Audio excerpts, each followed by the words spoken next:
welcome to my channel. Subscribe, listen, and enjoy my stories every day. It's another late night at the office, the kind that has become more routine than exception. The last slivers of sunset have long vanished, replaced by the static glow of fluorescent lights. I'm alone, surrounded by the silent hum of computers and the occasional distant siren that pierces the quiet of the city night. As I finally begin to pack up my things, a strange sight catches my eye: a leather bag, nondescript and rugged, placed squarely on my desk. Curious, I approach it, turning the bag over in my hands. It's definitely a man's bag, aged by use, with a look that screams of countless commutes and hurried lunches. My first thought is to leave it alone, but something inside me stirs, a nagging curiosity. It looks like a man's. I should look inside, maybe there will be some documents, then I'll understand who left the bag. I mutter to myself, justifying the invasion of privacy with a shrug.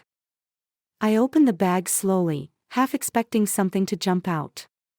Inside, it's just as ordinary as one would expect: some pens, a crumpled notepad, a tangled set of earphones.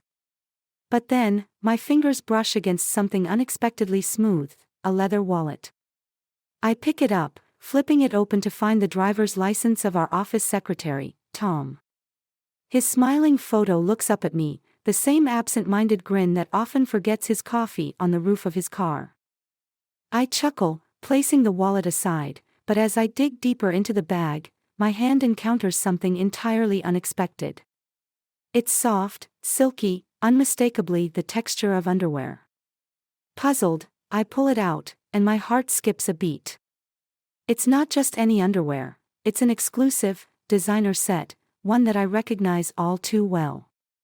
I had ordered it for my wife last anniversary, a one-of-a-kind design she had admired for months. A cold wave of realization washes over me. My mind races as I try to piece together how my wife's intimate apparel ended up in Tom's bag. The office is still again, the quiet now a canvas for my racing thoughts. Anger, betrayal, confusion, I feel it all, swirling into a storm. I knew I needed answers, but more urgently, I felt the raw, unyielding urge for retribution. "I'll get to the bottom of this," I whisper to the empty office, my voice a mix of determination and disbelief. I pack the underwear back into the bag, my mind already plotting as I zip it shut. Whatever the truth is, I vow to uncover it, and with it, deliver my revenge. Little do I know, this night is just the beginning. The next morning, I arrive early, the bag tucked under my arm, a plan forming but not yet fully hatched. The office is quiet, the usual bustle yet to begin. As I wait, the anticipation coils tightly within me, each tick of the clock echoing louder in the empty space. Tom arrives first, as usual, his steps hurried and slightly off balance, a coffee in one hand and his phone in the other. He looks up, surprised to see me so early. "Morning, boss. You're in before the sun today," he jokes, trying to lighten the mood, unaware of the storm brewing inside me. "Tom, we need to talk." "Now," I say, my voice steady but firm, gesturing to the small conference room. His smile falters, sensing the seriousness in my tone. He follows obediently, his curiosity piqued. Once inside, I place the bag on the table with deliberate slowness. Tom's eyes widen in recognition, then confusion. "That's my bag. I thought I left it at home," he stammers, clearly puzzled. "You left it on my desk last night," I correct him, watching his face for any telltale signs of deceit. "Care to explain why my wife's underwear was in it?" I ask, the words sharp, cutting through the air between us. Tom blinks, his face draining of color. "What? No, that can't be right. I don't know how that could have gotten in there," he stammers, his hands trembling slightly. Just then, the door swings open, and Sarah, our HR manager, steps in. "Is everything okay here?" she asks, her eyes flicking between us, sensing the tension. I nod at her, then turn back to Tom. We're just clearing up a misunderstanding. Tom, show me what's in your bag. With shaky hands, Tom opens the bag and begins to empty its contents on the table. The usual: keys, wallet, some documents, and then, the silky fabric makes an appearance again. Sarah gasps softly, her eyes darting to me then back to the item. Tom, can you explain this? I press on, my voice colder now. I honestly don't know, I swear. I've never seen that before, Tom pleads, his voice cracking under the strain. Sarah steps closer, her professional demeanor taking over. Tom, if you're having personal issues that are spilling over into the workplace, we need to address them. But this, she pauses, picking up the underwear with a pen, this needs a thorough explanation. The room falls silent as Tom collects his thoughts. Look, I might have an idea, but it sounds crazy. My brother, Mike, he's been crashing at my place. Maybe, somehow, he. Before he can finish, my phone buzzes. It's a message from my wife, simple yet chilling: we need to talk. It's important. The timing couldn't be more suspect. I look between Tom and Sarah, my mind racing. This conversation isn't over, I tell them firmly. Sarah, please ensure Tom's belongings are thoroughly checked. I have something personal to address. As I leave the room, the pieces begin to fall into place, but every answer only multiplies the questions. What started as a quest for truth is quickly spiraling into a much larger web of deceit, one that I am now caught in the middle of. The office, once a place of mundane work, has transformed into the stage of an unfolding drama, one that I am unwittingly directing. I leave the office, my mind a cacophony of thoughts and emotions as I drive toward the small cafe where my wife, Eliza, asked to meet. The early morning traffic is light, and the city seems unusually serene, a stark contrast to the turmoil within me. As I pull up, I spot Eliza sitting by a window, her posture tense, her hands clasped tightly around a cup of coffee. She looks up as I enter, her expression one of worry mixed with determination. I slide into the seat across from her, the air thick with anticipation. Thank you for coming, she begins, her voice low. I know you must have a lot of questions. You could say that, I reply, my tone dry. Starting with why I found your underwear in Tom's bag.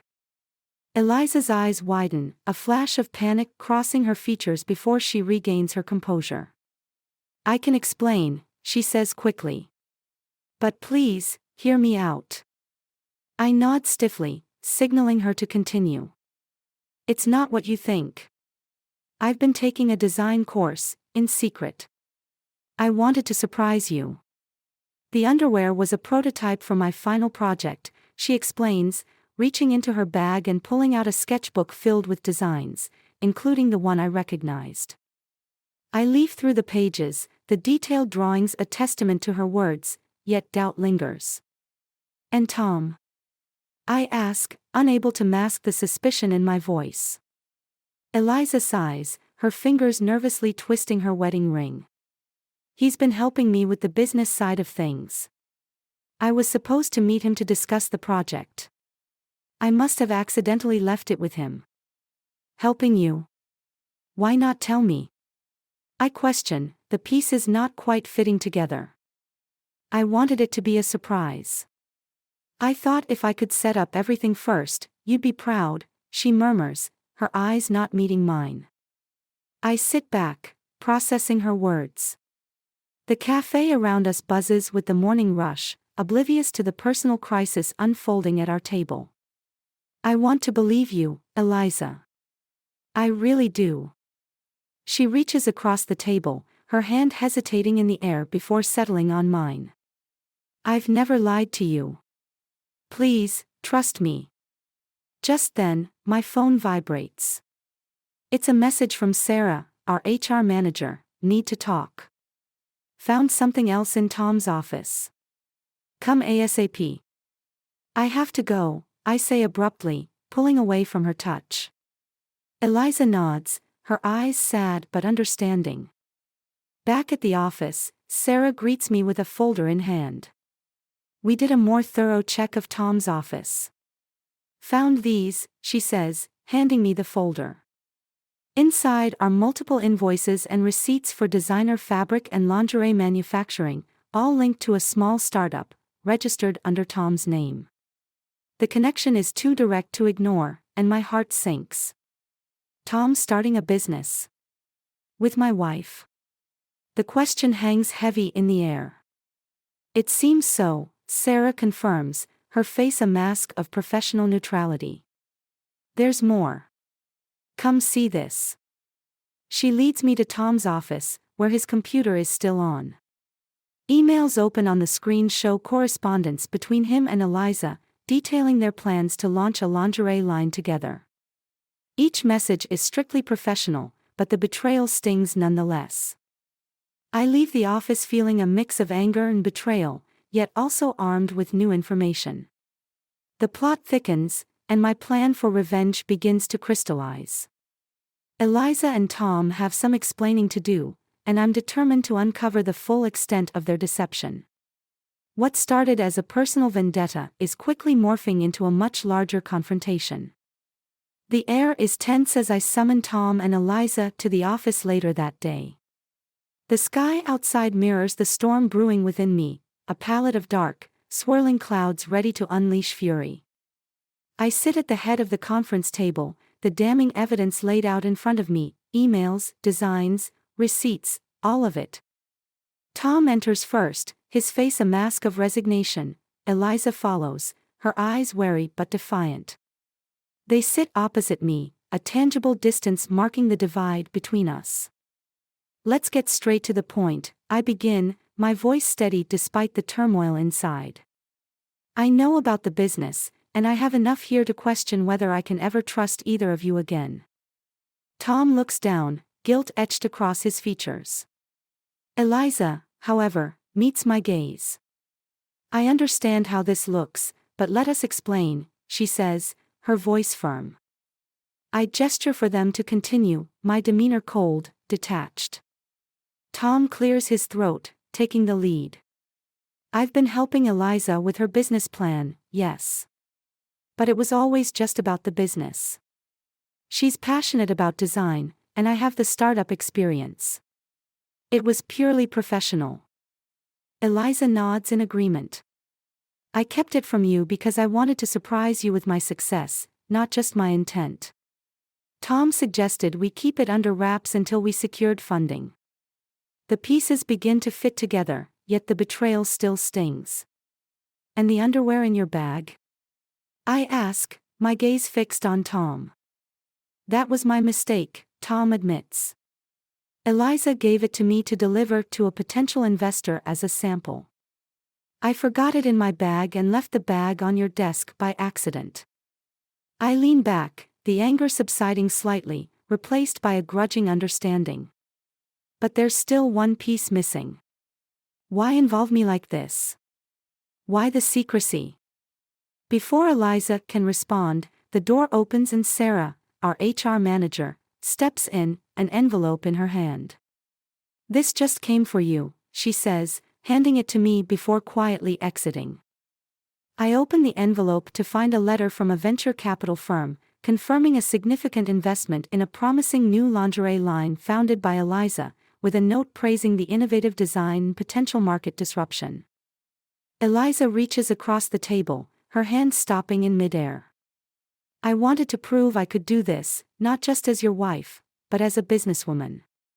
I wanted you to see me succeed on my own. The realization washes over me, the resentment mingling with admiration. She had indeed succeeded, and without any shortcuts. I see, I say, my voice softer. I think I owe you both an apology. I let jealousy and suspicion cloud my judgment. Tom nods, relief apparent on his face. Eliza, however, still seems tense. There's one more thing, she says hesitantly. The investment came with one condition: they want a face for the brand. They want you, given your story of overcoming distrust and supporting your wife's ambition. The room goes silent as the offer sinks in. My career has always been about logic and facts, never about being in the spotlight.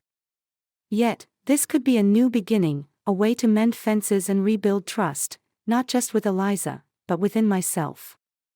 I look at both of them, a slow smile spreading across my face. Let's do it. Let's turn this surprise into our success. As the storm outside breaks, rain tapping gently against the windows, a sense of renewal fills the room. What started as a tale of suspicion ends with a promise of collaboration and a new venture, not just in business, but in life and love. The true design was not just in lingerie, but in weaving trust and ambition into a shared future.